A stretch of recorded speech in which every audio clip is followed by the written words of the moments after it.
Yeah, James Pearce was my favorite prospect from that whole cycle, and it was an interesting deal where, he did not go to camps. Yeah, he was not at like all-star games. So for us, it was strictly a film evaluation. I just happened to watch a lot of his high school games, basically. Like he didn't put out highlights, and I watched one of his games like early in the year, and it was like jaw-dropping how good he was.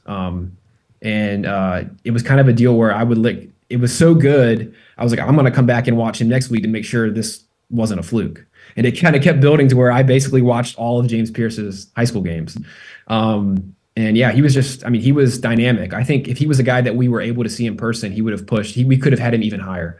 But just going off of the film and watching the games, it was apparent. Like I was like, this guy's a no doubt 5 star.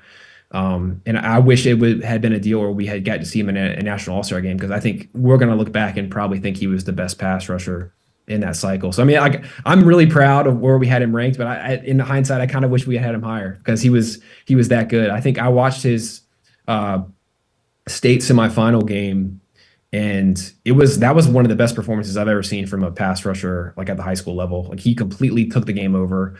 They were trailing. He had like a strip sack, forced fumble, kind of a walk-off touchdown to end the game, and people were running all over the field. It was just a insane performance. But yeah, I'm really excited to see how he's played. It was nice to see him blow up, because it was just kind of makes you feel good of like okay, like I wasn't like seeing things when I was watching his grainy senior high school football streams, but yeah, I mean, he's a big time talent, and I think that's a position where I think I said this at the time when Tennessee flipped him late, like that was, or when they signed him late, they kind of got him to sign early. I think he was initially planning to wait until February, and I think if he had waited, his recruitment really would have kind of been on a more national scale. So that was a really smart play by Tennessee to kind of sneak him in there, in that early signing period.